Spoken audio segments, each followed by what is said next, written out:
Ditepuk sama seseorang nenek-nenek yang muka keriput dengan mata yang bolong pada saat itu. Saat sang suami bidan tersebut nengok,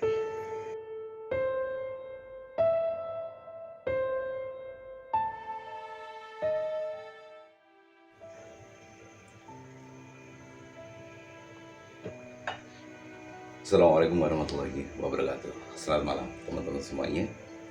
Jumpa lagi di cerita mistis Sekar Kandel. Lengser wengi sliramu tumake. Oke, masih bersama kami di sini di Sekar Kandel. Tentunya akan menceritakan satu cerita yang cukup epik di kesempatan malam Jumat hari ini. Dan semoga dengan apa yang saya persembahkan di malam hari ini bisa menjadi suatu teman yang luar biasa buat teman-teman semuanya. Dan kali ini saya akan menceritakan kejadian yang sangat-sangat ngeri, karena bahkan ini saya beri judul Rumah Bekas Dukun. Dan inilah cerita selengkapnya. Oke teman-teman, inilah cerita selengkapnya. Jadi cerita ini menurut narasumber, ya kebetulan kemarin saya baru dapat share dari narasumber tersebut, dan narasumber tersebut namanya Mas Aji, dan kebetulan masih kelas 1 SMA. Dan cerita ini nanti didukung sama bapaknya Mas Aji juga gitu. Jadi insya Allah lengkap akan saya sampaikan pada teman-teman semuanya. Dan kejadian ini masih di seputar desa Rejoso, tapi bagian utara. Dan desanya juga, maaf, tidak kami sebutkan karena sesuatu dan lain hal. Nah, cerita kali ini adalah mengenai soal dukun. Jadi tepatnya sesuai dengan judulnya, yaitu bekas rumah dukun, gitu ya. Ini terjadi pada 10 tahun yang lalu, di mana dukun itu buka praktek yang menyembuhkan segala macam penyakit dan apa aja lah, pokoknya berhubungan dengan supernatural seperti itu. Dan suatu saat dukun tersebut merasa kalau ilmunya itu belum sempurna saat itu, sehingga dia ritual lagi untuk meditasi dan lain sebagainya untuk menyempurnakan ilmunya tersebut.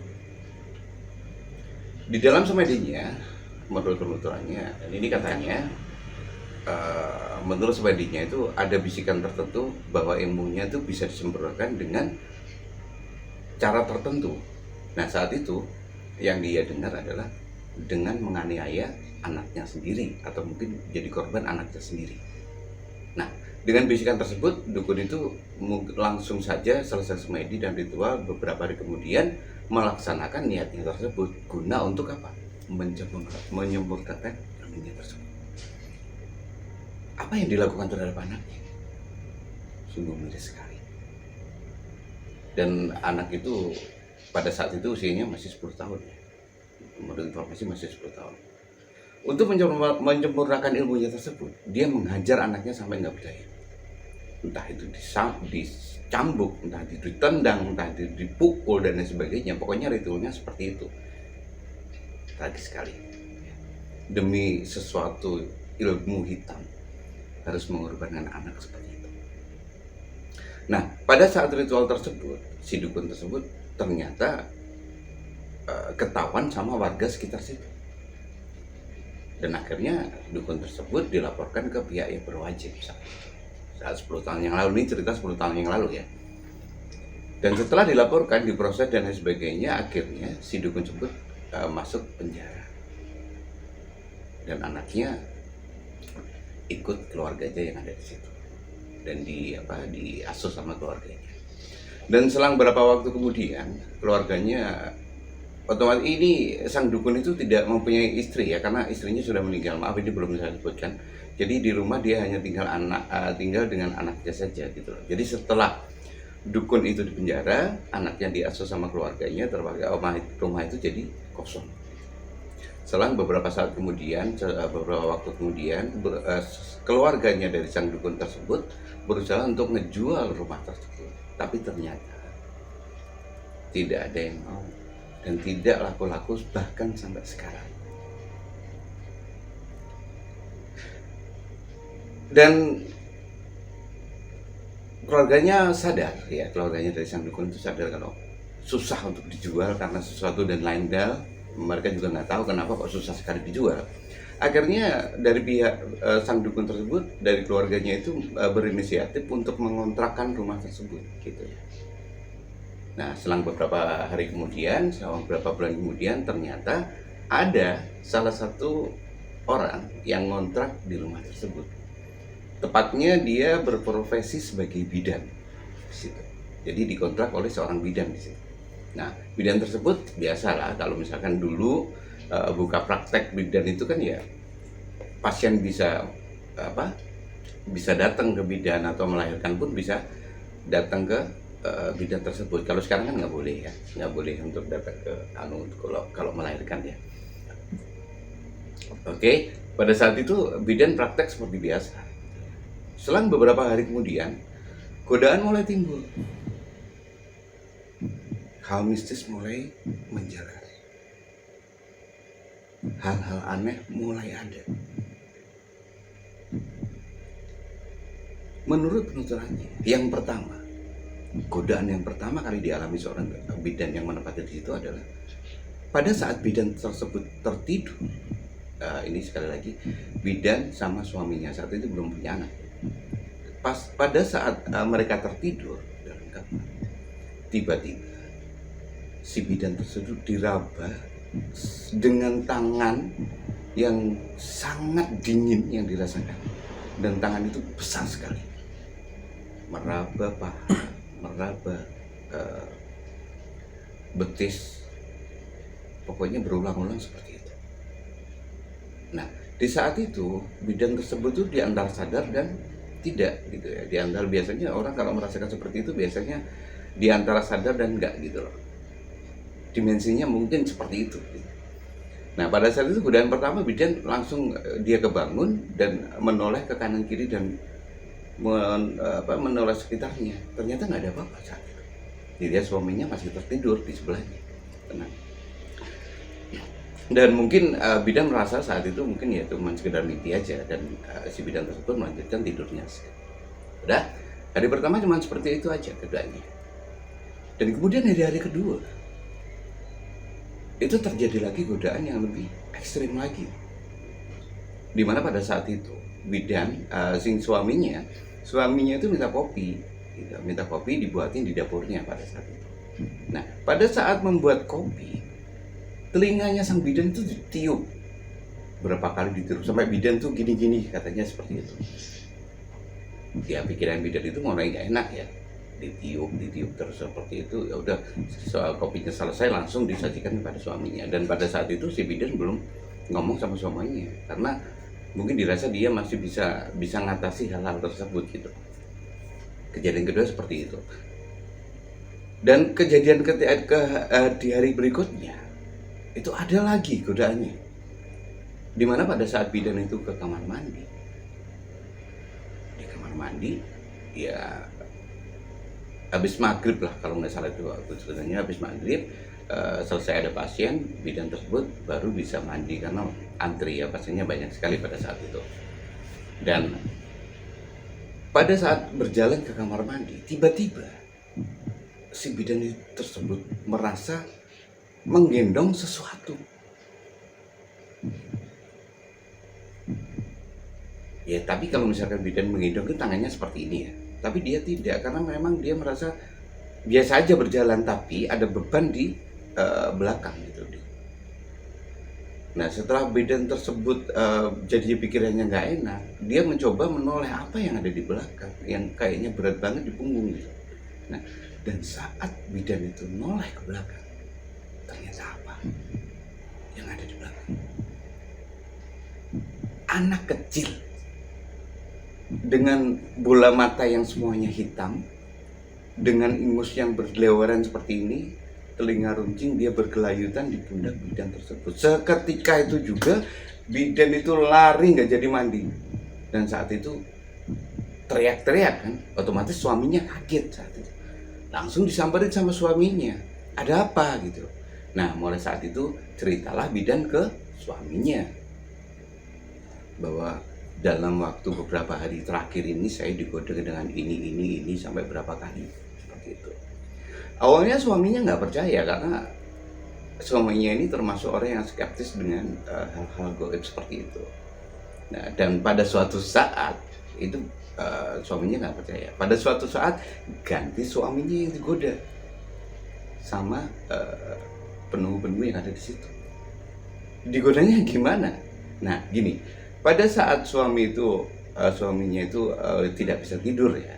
Pada saat tidak bisa tidur, jadi katanya istrinya sang bidan itu udah tidur di kamar dan suaminya saat itu nggak bisa tidur, terus mencoba nyalain TV pada saat itu.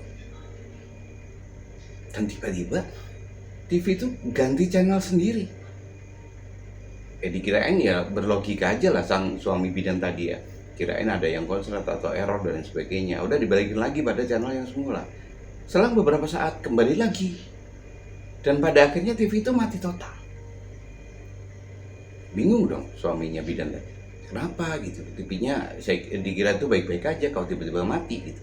Sampai dibek seperti ini. Ternyata nggak bisa nyala. Karena udah merasa dia sudah tidak bisa menyalakan lagi TV tersebut. Ya udah dia memutuskan untuk mau balik ke kamar untuk menemani tidur istrinya. Tapi di saat dia sang suami bidan tersebut berjalan ke kamarnya, otomatis dia kan istilahnya sini tuh ruang tamu ada belokan sedikit baru masuk ke kamar. Nah, di beloknya itu ada tembok yang kalau kita dari sini itu nggak ngelihat apa yang dibaliknya, itu nggak ada.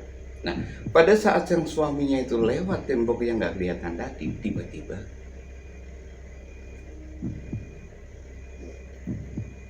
pundaknya ditepuk sama seseorang nenek-nenek yang muka keriput dengan mata yang bolong pada saat itu. Saat sang suami bidan tersebut nengok, otomatis kaget, berteriak sekencang mungkin. Ganti istrinya yang kaget. Istri kebangun nyamperin sang suami pada saat itu. Ditanya, kenapa mas? Ada apa mas? Ketemu apa mas? Kok sampai teriak seperti itu? Ya pada saat itu suaminya nggak bisa jawab apa-apa ya. Karena shock saat itu. Semula yang dia skeptis dengan hal yang seperti itu, ternyata dia tahu sendiri penampakannya seperti itu. Betapa kagetnya kan. Nah, selang beberapa saat diajarkan suami itu ke kamar ya sama si bidan, dikasih minum air putih dan sebagainya. Akhirnya suaminya cerita bahwa dia melihat sosok nenek yang bermata bolong yang menepuk pundak. Dari hal tersebut antara suami tersebut, yaitu bidan dan suaminya itu malam itu juga itu berembuk ya, berembuk atau apa ya istilahnya, musyawarah lah ya, musyawarah. Kayaknya kita nggak bisa melanjutin di sini, melanjutin kontak di sini mah, karena awalnya saya nggak percaya, tapi setelah saya melihat sendiri ternyata seperti itu. Nah, sebenarnya sang bidan tersebut juga pengen ngomong seperti itu, mau pindah dari situ. Berhubung suaminya saat itu belum percaya, sebelum dilihatin hal yang seperti itu, si bidan itu nggak berani untuk ngomong pindah dari situ. Dan setelah disepakati, pindahlah bidan tersebut dari rumah tersebut dengan alasan apa adanya dan bilang sama pihak keluarganya sang dukun tersebut bahwa di situ banyak sekali godaan-godaan ini dan itu. Nah, si dari pihak keluarganya juga tidak bisa menahan, juga tidak bisa soalnya untuk kontrak itu sudah dibayar di muka gitu. Jadi si bidan sama suaminya mengikhlaskan yang sudah dibayar, jadi nggak diminta lagi. Sudah, pokoknya saya bisa pindah dari sini bu, soalnya banyak sekali godaan di sini dan sebagainya. Nah, dari pihak itu mengiyakan saja. Nah, setelah dari bidan dan suaminya itu pindah dari rumah tersebut, selang beberapa tahun kemudian nggak ada yang menempati, nggak ada yang berani, karena mungkin seseorang yang bertanya di situ. Ada yang tanya sebenarnya mau ngontrak di situ, ada, cuma mungkin karena sudah mendengar cerita-cerita tentang rumah tersebut, akhirnya dibatalkan sampai katanya 3 kali ada orang ngontrak itu nggak jadi, dan bahkan kosong sampai sekarang gitu. masih ada kosong. Sudah, habis itu kan kosong ya, jadi terbengkalai beberapa tahun kemudian. Nah, sumber dari Mas Aji ini ya, yang tadi saya sebutkan, itu kelas 1 SMA kan remaja. Ya, gimana aktivitas seorang remaja, biasanya ada cangkruk di depan rumah, ngobrol sama teman-temannya, bermain apa, HP dan sebagainya seperti itu. Nah, kebetulan rumahnya Mas Aji ini di sebelahnya rumah yang kosong tadi, rumah dukun tadi. Sore nggak terjadi apa-apa, ya, sore nggak terjadi apa-apa. Tapi agak malam, sekitar mungkin jam 11 malam, itu ada sesuatu hal yang terjadi yang membuat remaja teman-temannya Mas Adi tadi agak ketakutan dengan hal tersebut gitu ya. Apa sih yang terjadi? Gitu. Nah, di saat itu, saat teman-teman Mas Adi itu cangkur sama teman-temannya ya, melihat satu sosok penampakan seorang nenek yang pakai daster biasa, nggak pakai daster putih atau apa, enggak. Ya, sebagaimana layaknya daster seorang emak-emak seperti itu, tapi wajah itu nenek banget. Bukan emak-emak wajahnya, nenek banget. Dengan rambutnya digerai putih, tapi nggak terlalu tebal ya, jarang-jarang ya sebagaimana orang tua seperti itu. Nah, semula mereka itu menganggap bahwa itu tuh memang benar-benar orang, sehingga tidak dipedulikan saat itu.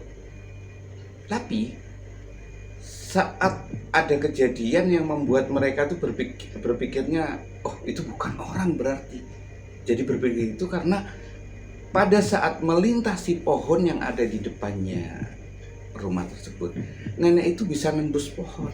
Nah, mulai dari situ remaja-remaja temannya Mas Haji tadi agak ketakutan juga, tapi kalah sama gengsinya kalau dibilang temennya nanti penakut-penakut gitu. Nah, ada salah satu temennya yang itu ngambil batu dan melempar si nenek tersebut.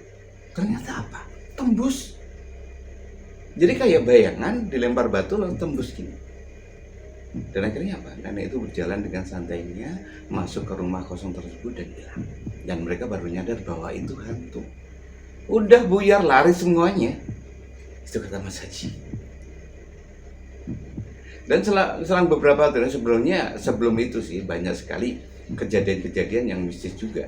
Misalkan itu kan dekat ya rumahnya Mas Adi. Ibunya Mas Adi itu sering denger ya, ada orang yang bikin kopi lah di situ, ada yang orang nyuci lah di situ, ada orang yang mandi di situ, padahal yang kosong kan rumah itu nggak ada yang nempatin. Terus ada juga salah satu kejadian ini, bapaknya Mas Adi waktu duduk-duduk sama tetangganya di depan, itu udah malam sekitar jam 1 malam katanya Mas Adi itu, Mas Aji kok Mas Adi. Setelah ngobrol nggak terjadi apa-apa, tapi setelah habis ngobrol dan temannya bapaknya tadi pulang, bapaknya itu masuk ke rumah dan sebelum masuk ke pintu ya, buka pintu itu masuk rumah, dia sedikit melihat ke rumah tersebut. Ternyata di situ beliau melihat satu sosok perempuan, nah ini baru berbaju putih, lusuh, dengan tangis yang mengerikan katanya. Saya nggak begitu bisa gambarin ya, mungkin seperti itu. Ya berhubung bapaknya Mas Aji ini sudah tahu keadaan rumah itu, ya sudah biarin aja cuekin. Dia bapaknya Mas Aji langsung masuk ke kamarnya seperti itu. Dan ada lagi kejadian lagi, banyak sekali teror mistis yang ada di rumah tersebut ya. Ada lagi kejadian pada saat ibunya Mas Adi itu masak di dapur ya, tiba-tiba dilempar tomat, terasi sama cabai. Kalau di logika, dapurnya rumahnya Mas Adi itu kan ya tertutup tembok, nggak mungkin lah ada orang melempar siapa orang, nggak mungkin juga suaminya, nggak mungkin juga Mas Aji kan. Tiba-tiba ada satu lemparan, itu berupa apa? Tomat, terasi, dan lombok. Ya seketika itu juga ibunya Mas Adi nggak jadi masak, langsung balik ke kamar ngomong sama bapaknya kalau saya digodain seperti itu. Dan sekarang banyak sekali mistis seperti itu di rumah kosong itu. Bahkan sampai sekarang pun itu jarang ada orang yang berani lewat depan rumah. Dan menurut penuturan sampai saat ini pun sang dukun itu masih di penjara ya. Jadi rumahnya terbengkalai sampai sekarang. Seperti itu. Dan tentunya masih banyak sekali katanya untuk godaan-godaan yang seperti itu. Dan tidak ada satu orang pun yang bisa menetralisir apa yang ada di situ. Jadi sampai sekarang pun juga dibiarin dengan godaan-godaan yang ada, kadang muncul, kadang enggak dan sebagainya. Dan sering juga menampakkan diri apa seperti itu. Dan sampai sekarang pun juga tidak laku dijual, juga nggak ada yang membeli. Jadi semua warga yang ada di situ tahulah keadaan rumah itu seperti apa. Nah, ini sedikit cerita mistis ya, ada di bekas rumah dukun. Ternyata sesuatu yang ada di situ tuh mungkin goib itu atau mungkin setan atau jin dan lain sebagainya tertarik dengan aura-aura yang berbau semacam dukun-dukun seperti itu ya, yang tentunya di luar Islam, di luar syariah Islam seperti itu. Dan kita sadarlah kita hidup di dunia juga berdampingan dengan hal-hal yang seperti itu. Asalkan kita nggak sombong, asalkan kita nggak jumawa, asalkan kita tidak menantang sesuatu yang sekiranya nggak terlihat, insya Allah aman lah dari hal-hal yang seperti itu. Karena memang pada dasarnya kita derajatnya lebih tinggi daripada mereka. Begitu. Jadi begitulah teman-teman, ada sedikit cerita dari kebetulan saya dapat dari narasumber tadi malam, yaitu Mas Haji. Terima kasih Mas Haji atas share-nya kepada kami. Masih tetap kami tunggu ya share teman-teman semuanya. Kalau misalkan ada cerita mistis silahkan aja share ke Bank Cafe yang ada di selatan Kota Rejoso itu. Nanti kita bisa upload ke video dan kita sajikan pada teman-teman semuanya, dan semoga saja bisa menjadi hiburan yang segar buat teman-teman semuanya. Oke teman-teman, saya kira cerita kali ini saya akhiri sampai di sini dulu. Dan apabila ada kekurangan, apabila ada kesalahan yang baik, saya nggak mungkin kalau saya sengaja ya tentunya nggak saya sengaja ya. Saya minta maaf yang sebesar-besarnya, dan tentunya tetap saya tunggu kritik, saran, like, komen, dan share-nya dan subscribe-nya tentunya buat kami, karena kami masih belajar sehingga kita mampu mewujudkan suatu hiburan yang bagus dan baik buat teman-teman semuanya. Oke, teman-teman semuanya, terima kasih dan assalamualaikum warahmatullahi wabarakatuh. Tetap aja di cerita mistis Sekar Kandel.